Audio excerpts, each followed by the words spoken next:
ഇന്നത്തെ വീഡിയോയിൽ നമ്മൾ ഡിസ്കസ് ചെയ്യാനായിട്ട് പോകുന്നത് BNS 146 സബ്സെക്ഷൻ 3 കുറിച്ചിട്ടാണ് ഡിസ്കസ് ചെയ്യുന്നത്. ഓക്കെ, സോ കുടുംബ കോടതി വിഷയങ്ങളുമായി ബന്ധപ്പെട്ട് വരുന്ന പുതിയൊരു വീഡിയോയിലേക്ക് എല്ലാവർക്കും സ്വാഗതം. വീഡിയോ കാണുന്ന ആർക്കെങ്കിലും കുടുംബ കോടതി വിഷയങ്ങളുമായി ബന്ധപ്പെട്ട് എന്തെങ്കിലും സംശയങ്ങളുണ്ടെങ്കിൽ കോൺടാക്ട് ചെയ്യാം. WhatsApp number +91 79 94 97 14 19. ഒരു വട്ടം വിളിക്കുവാനുള്ള കൺസൾട്ടേഷൻ ഫീസ് 500 രൂപ ഗൂഗിൾ പേ ചെയ്യുക. സ്വന്തമായി ഗൂഗിൾ പേ ഇല്ല എന്നുണ്ടെങ്കിൽ ഫ്രണ്ട്സിൻ്റെ ഗൂഗിൾ പേ ഉപയോഗിച്ചുകൊണ്ടും എമൗണ്ട് പേ ചെയ്യാവുന്നതാണ്. BNSS 146 സബ്സെക്ഷൻ 3 എന്ന് പറയുമ്പോൾ അതിൽ പ്രധാനമായിട്ടും ABC എന്ന് പറയുന്ന 3 പാർട്ടുകളാണ് അവൈലബിൾ ആയിട്ടുള്ളത്. ആ 3 പാർട്ടുകൾ എന്തൊക്കെയാണ്, അതിൻ്റെ പ്രത്യേകതകൾ എന്തൊക്കെയാണ് എന്നുള്ളത് നമുക്ക് വിശദീകരിക്കാം. ശ്രദ്ധിച്ച് കേൾക്കാനായിട്ട് ശ്രമിക്കുക. അപ്പോൾ ആദ്യമായിട്ട് ഒരു ഇൻട്രൊഡക്ഷൻ ആയിട്ട് കോടതി നിയമത്തിൽ പറഞ്ഞേക്കുന്നത് ഇങ്ങനെയാണ്: where any order has been made under section 144 subsection 1 favor of a woman who has been divorced by or has obtained divorce from her husband, the magistrate shall, if he satisfied that എന്നാണ് first point. അതായത് ഒരു ഭാര്യ എന്ന് പറയുന്നത് ഭർത്താവിനാൽ വിവാഹമോചനം നേടുകയോ അല്ലെങ്കിൽ സ്വന്തം ഇഷ്ടപ്രകാരം ഭർത്താവിൽ നിന്നും ഡിവോഴ്സ് നേടുകയോ ചെയ്തതിന് ശേഷം ആ സ്ത്രീക്ക് അർഹതപ്പെട്ട ഇൻ്ററിം മെയിൻ്റനൻസ് അല്ലെങ്കിൽ എക്സ്പെൻസസ് ഓഫ് പ്രൊസീഡിങ്സ് മേടിച്ചുകൊണ്ടിരിക്കുന്ന ഒരു സാഹചര്യമുണ്ട് എന്ന് വിചാരിക്കുക. അങ്ങനെയുള്ളൊരു സാഹചര്യത്തിൽ പ്രത്യേക ചില കണ്ടീഷൻസ് മാറുകയാണ് എന്നുണ്ടെങ്കിൽ മജിസ്ട്രേറ്റിന്, അല്ല എന്നുണ്ടെങ്കിൽ ഫാമിലി കോടതി ജഡ്ജിക്ക് അദ്ദേഹം മുൻപ് എടുത്ത ചില തീരുമാനങ്ങളിൽ മാറ്റം വരുത്തുവാനോ അല്ലെങ്കിൽ ആ തീരുമാനം ക്യാൻസൽ ചെയ്യുവാനോ അധികാരമുണ്ട്.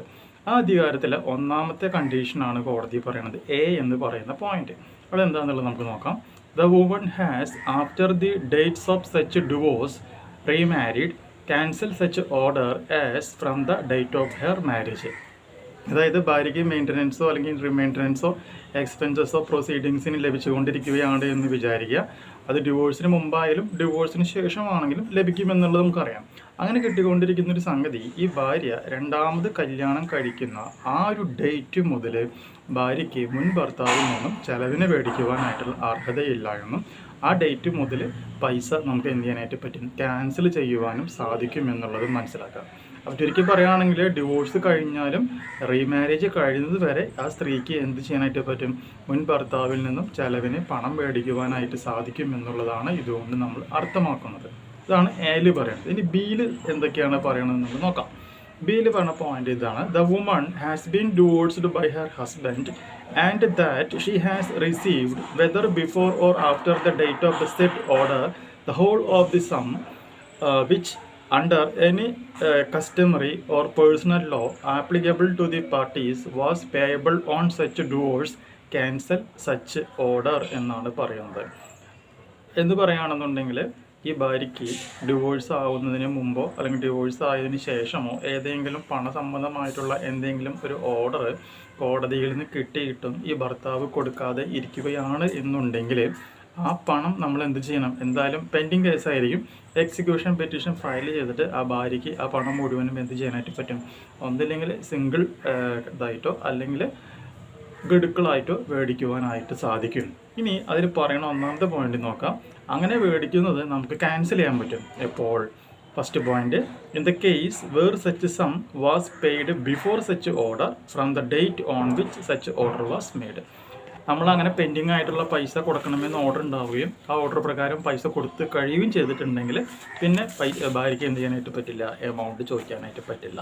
അതിൽ രണ്ടാമത്തെ point: in any other cases from the date of expiry of the period if any for which maintenance has been actually paid by the husband to the woman.